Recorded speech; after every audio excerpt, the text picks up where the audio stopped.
Eli nyt alkaa speed dating. Jokaisella on 2 minuuttia aikaa tutustua toiseen ja sen jälkeen vaihtuu. Eli Sofia ottaa aikaa ja Esko sitten sanoo, että koska pitää vaihtaa. Ja sitten täyttää lapun, että mitä mieltä on kundista tai naisesta. Ja huomenna tuolla on tämmönen vihkikappeli tuo alhaalla, niin sitten näkee, että onko natsannut tänään. Milla meinaat sä koittaa speed datingia? Mä en enää mahdu mukaan, muuten joo, ei se mennyt ehdottomasti. Terve, kukas te olette ja mistä päin? Olen Riikka Järvenpäästä. Te olitte äsken speed datingilla, ootko ennen aikaisemmin ollut? En ole koskaan aikaisemmin ollut, ihan oli ensimmäinen kokemus. Minkälainen fiilis tästä jäi?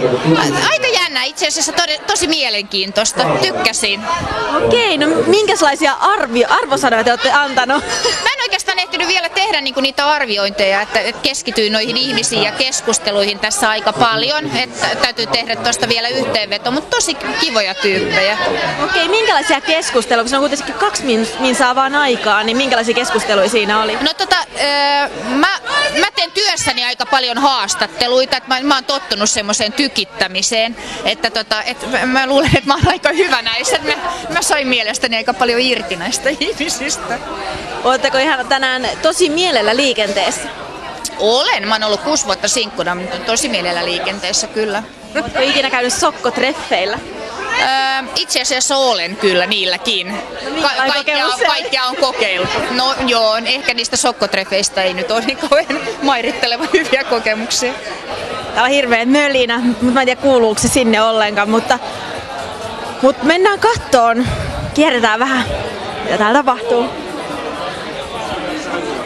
Voidaan mekin katsoa silmän löytyy täälläkin jo. Eli täällä on pöydät ihan täynnä, niin kuin näkyy. Ja aika nuorta porukkaa itse asiassa, että se on tosi kiva, että jengi rohkenee tulla tänne näin. Mennään katsomaan. Minuutti on vielä aikaa. Ei saa hyppiä. Eli naiset pysytte paikalla, niin rauhallisesti vaan miehet vaihtavat paikkaa. Mut tiedätkö mitä? Meitsi on rakastunut. Mä löydin speed datingin. Siellä oli neitokainen, mitä mä olisin erittäin paljon halunnut tutustua enemmänkin. Ja 2 minuuttia oli aikaa, mut mulla kävi flaksi. Niin kuin aina korvenraivailla maanteiden monsterilla käy flaksi. No eihän se edes liittynyt mihinkään speed datingiin. Se vaan sattui istua siinä ja mä menen heittää jerryä ja mä voin sanoa, että parempi flaksi kävi kuin Jaajon ravipussissa viime viikolla, mutta aika hyvä homma. Kukas sä oot ja mistä tuut? Mä oon Ville ja tuun Jokelasta. Okei, sä olit ilmeisesti äsken speed datingilla. Hei, oot sä aikaisemmin ollut? En oo ollut koskaan ennen. Tää aikaa kertaa. Mikä sai sut lähtemään nyt mukaan? No se, että on sinkkuristeily. Sinkku kun olen, niin kuulostaa ihan hyvältä vaihtoehdolta. Okei, no minkälaisia kandidaatteja tästä löytyi? No aika vähän löytyy semmosia potentiaalisia. Että tietysti jotain ihan hyviä aina löytyy. Meillä oli 2 minsaa aikaa siinä keskustella, niin mistä te puhuitte? No siinä ei hirveästi ehti mitään kummempia puhua, että ihan semmosia perusjuttuja, mistä tuut ja mitä teet täällä ja niin edelleen. Eipä siinä hirveästi ehtinyt puhua. Okei, täällä on vielä tänään napakymppi, niin meinaatko siihen osallistua? Oon ilmoittautunut ainakin siihen, että en tiedä pääsenkö osallistumaan. Toivottavasti.